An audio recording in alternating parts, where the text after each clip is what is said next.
हमारी आज की कहानी 4 दोस्तों से शुरू होती है जो गाड़ी में सवार होकर एक जंगल की तरफ जा रहे थे। इन दोस्तों में 3 लड़के और एक खूबसूरत लड़की थी। गाड़ी चलाने वाले का नाम हियांग और टोपी वाले का नाम शॉन था। पीछे बैठी लड़की का नाम शीसी और पीछे वाले लड़के का नाम मयंक था। ये लोग छोटी छोटी डरावनी डॉक्यूमेंट्री फिल्में बनाते थे और आज भी यही काम करने ये लोग गाने सुनते सुनते आगे बढ़ रहे थे। सफर काफी लंबा होने के कारण शीसी उल्टियाँ करने लगी थी। जल्दी ही ये लोग जंगल में पहुँच जाते हैं और यहाँ आते ही मयंक अपना बैग साफ करने लगा क्योंकि शीसी ने उस पर उल्टी कर दी थी, जबकि गाड़ी में शॉन शीसी को कपड़े बदलने को कहता है। इसके बाद ये चारों अपना सामान लेकर एक झील के पास पहुंच गए और यहाँ आते ही अपने काम में लग गए। शीसी इनकी मेन स्टार थी और वही कैमरे के सामने होती थी। मयंक कैमरा संभालता था, शॉन डायरेक्टर था और हियांग इनकी हर मदद करता था। लड़कों ने ठंड से बचने के लिए कोट पहन रखे थे, जबकि शीसी ने छोटे कपड़े पहने हुए थे ताकि उसका खूबसूरत बदन देखकर ज्यादा से ज्यादा लोग इनकी फिल्म देखें। झील के पास काम खत्म कर ये लोग जंगल में काम करने लगते हैं। अब हियांग मशीन लगा रहा था ताकि मशीन फोग पैदा करे और माहौल डरावना लगे। जल्दी ही फिर से कैमरा ऑन होता है और शीसी फिर से काम पर लग जाती है। वो अब जंगल के बारे में बता रही थी और इसी बीच उसके हाथ एक इंसानी खोपड़ी लगती है। खोपड़ी देखकर पहले तो सभी डर गए, लेकिन फिर इन्हें लगता है कि ये नकली खोपड़ी है, इसलिए ये लोग उसे नजरअंदाज कर देते हैं। इनकी फिल्म डरावनी होने के साथ साथ थोड़ी सी नमकीन भी होती थी, जिसमें कभी शीसी के तरबूज तो कभी उसकी तशरीफ दिखाई देती थी। थोड़ी देर बाद हियांग झील में खड़ा था। उसने एक चुड़ैल का रूप धारण किया हुआ था ताकि उनकी फिल्म ज्यादा डरावनी लगे। इसी बीच बारिश शुरू हो गई, जिस कारण इन्हें अपना काम रोकना पड़ा। बारिश से बचने के लिए ये सभी जल्दी जल्दी गाड़ी की तरफ भागने लगे। भागते भागते हियांग को एक घर दिखाई देता है। ये घर झील के पास ही था। वो जल्दी जल्दी अपने दोस्तों को घर दिखाता है, जिसके बाद वो सभी घर के पास आ जाते हैं। इनकी गाड़ी यहाँ से काफी दूर थी, इसलिए बारिश से बचने के लिए ये लोग घर के पास आ गए थे। जल्दी ही घर का दरवाजा खुलता है और एक खूबसूरत सी लड़की आकर कहती है, मेरा नाम मोहिनी है, आप सबका मेरे घर में स्वागत है। मोहिनी की बात सुनकर सभी दोस्त अंदर आ गए थे और मोहिनी उन्हें खाना देने लगी थी। सभी को मोहिनी का खाना बेहद अच्छा लगा। अब मोहिनी उनसे जंगल में आने का कारण पूछती है तो लड़के उसे बताते हैं कि हम छोटी मोटी फिल्में बनाते हैं और आज जंगल में भी फिल्म बनाने ही आए थे।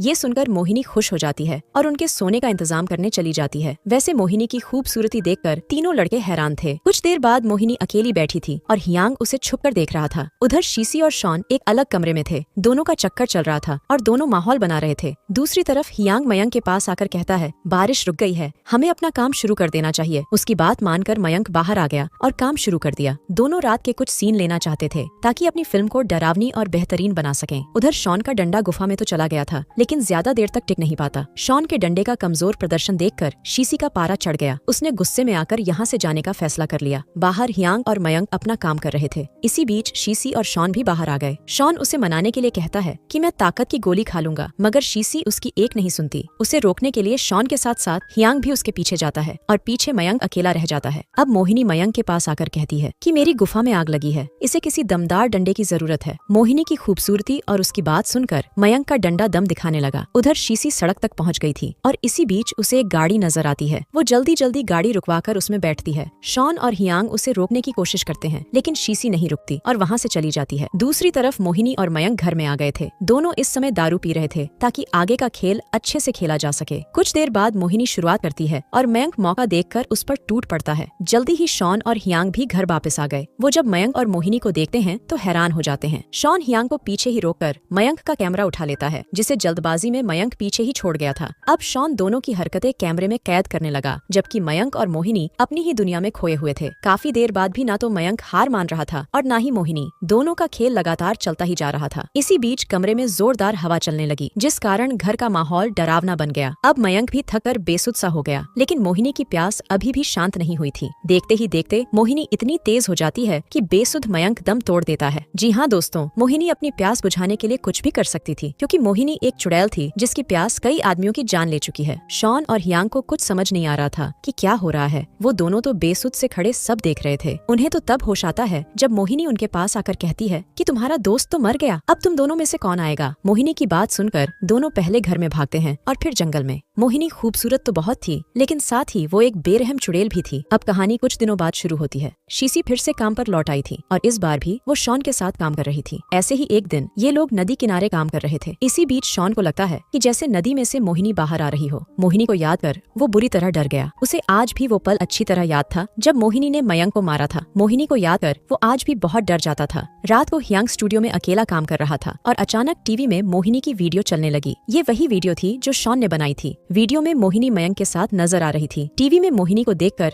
हियांग बेहद बहुत डर गया। उसे लगने लगा कि मोहिनी उसे ही देख रही है। वो जैसे ही टीवी से अपनी नजर हटाता है तो उसे अपने सामने मोहिनी नजर आती है। मोहिनी कुछ नहीं बोलती, बस चुपचाप अपने कपड़े उतारने लगी। उसका बदन देखकर हियांग मदहोश हो गया और मोहिनी पर टूट पड़ा। दूसरी तरफ शीसी इस वक्त शॉन के घर में थी। शॉन बेड पर लेटा हुआ था और शीसी उसे गाना सुना रही थी। शॉन का ध्यान गाने की तरफ बिल्कुल नहीं था, लेकिन फिर भी शीसी लगातार गा रही थी। इसी बीच शॉन को लगा कि जैसे उसकी चादर में कोई है। वो जब चादर में देखता है तो उसे मोहिनी नजर आती है। मोहिनी को चादर में देखकर वो भी मदहोश हो गया और वो भी उसके साथ शुरू हो जाता है। वैसे शॉन को बहम हुआ था और ये बहम मोहिनी ही पैदा कर रही थी। शॉन इस वक्त मोहिनी के साथ नहीं बल्कि शीसी के साथ लगा हुआ था। उसे मोहिनी पर बहुत गुस्सा था। उसका डंडा जब शांत हो गया तो वो गुस्से में आकर शीसी को पीटने लगा। शॉन शीसी को मोहिनी ही समझ रहा था। वो शीसी को इतना मारता है कि वो मर ही जाती है। उसकी मौत के बाद शॉन का बहम खत्म हो गया और उसे पता चल गया कि उसने गलती से गुस्से में शीसी को मार दिया। उधर हियांग और मोहिनी अभी तक लगे हुए थे। इसी बीच जब शॉन स्टूडियो में आता है तो हियांग को नीचे देखकर हैरान होता है। दरअसल हियांग के पास भी असली मोहिनी नहीं थी, उसे भी बहम हुआ था और ये सारी करामात चुड़ैल मोहिनी की ही थी। कुछ देर बाद एक बड़ी सी गाड़ी जंगल की तरफ दौड़ रही थी। इस गाड़ी में हियांग और शॉन थे। शॉन ने हियांग को बता दिया था कि उसे मोहिनी का बहम हुआ था, जिस कारण उसके हाथों शीसी मारी गई। हियांग उसे बताता है कि मुझे भी मोहिनी का बहम हुआ था। अब ये दोनों मोहिनी से मिलना चाहते थे ताकि अपने बहमों का इलाज कर सकें। वैसे दोनों ये नहीं जानते थे कि मोहिनी एक चुड़ैल है। वो तो उसे सिरफिरी या कोई जादूगरनी ही समझ रहे थे। जल्दी ही दोनों मोहिनी के घर पहुँच गए और वहाँ इन्हें मोहिनी भी मिल जाती है। दोनों लड़कों को सामने देखकर वो कहती है कि मैं तुम दोनों का ही इंतजार कर रही थी। मेरे जादू के कारण ही तुम दोनों को बहम हो रहे थे, क्योंकि मैं तुम दोनों को अपने पास बुलाना चाहती थी। उस कमीनी की बातें शॉन पर असर कर जाती है और वो साला हियांग को कैमरा देकर मोहिनी के पास आता है और उसके साथ शुरू हो जाता है। हियांग इन दोनों की वीडियो बना रहा था और उसके सामने ही शॉन की बंदूक धमाके करने लगती है। उन दोनों को देख साले हियांग के डंडे में भी हलचल होने लगी थी, लेकिन वो खुद को शांत रखता है। दोनों काफी देर तक लगे रहते हैं और इस बार भी दोनों में से कोई हार मानने को तैयार नहीं था। हियांग अभी भी लगातार वीडियो बना रहा था। काफी देर बाद शॉन ने अपनी हार मान ली और शर्म के मारे साले ने अपनी जान ही ले ली। उसकी मौत देखकर हियांग तो काफी डर गया, लेकिन मोहिनी पर कोई असर नहीं हुआ। वो अब हियांग के पास आकर कहती है कि अब तुम्हारी बारी है। मोहिनी की बात सुनकर हियांग वहाँ से भाग जाता है। डर के मारे वो ये भी भूल गया कि उसकी गाड़ी बाहर ही खड़ी है। वो बस लगातार भागता ही जा रहा था। दौड़ता दौड़ता वो एक पत्थर से टकरा गया, जिसके बाद वो एक तरफ गिरने लगा। आखिर में हियांग खुद को झील में पाता है और उसके कपड़े भी बदल चुके थे। उसे किनारे पर अपने तीनों दोस्त नजर आते हैं। उन्हें देखकर उसे लगा कि वो सपना देख रहा है। इसी बीच उसके दोस्त उसे अपने पास बुलाने लगे और उनकी आवाज सुनकर हियांग खुश हो गया। मगर जैसे ही वो किनारे पर आया तो अपने दोस्तों को देखकर हैरान हो गया। दरअसल मयंक की जगह उसकी आत्मा थी। उसके साथ शॉन और शीसी की भी आत्मा थी। वो तीनों हियांग से कहते हैं कि तुम्हारा हमारी दुनिया में स्वागत है, तुम जल्दी ही हमारे जैसे बनने वाले हो। कहानी के आखिर में मोहिनी हियांग के पास आकर उसके साथ भी संबंध बनाती है। हियांग भी उसकी प्यास बुझा नहीं पाता और मारा जाता है। इसी के साथ इस कहानी का यही अंत हो जाता है। हमारी वीडियो देखने के लिए बहुत बहुत धन्यवाद। अगर आप ऐसी ही वीडियोस के दीवाने हैं तो प्लीज मेरे चैनल को जरूर सब्सक्राइब करें। मिलते हैं अगली वीडियो में, तब तक के लिए नमस्कार।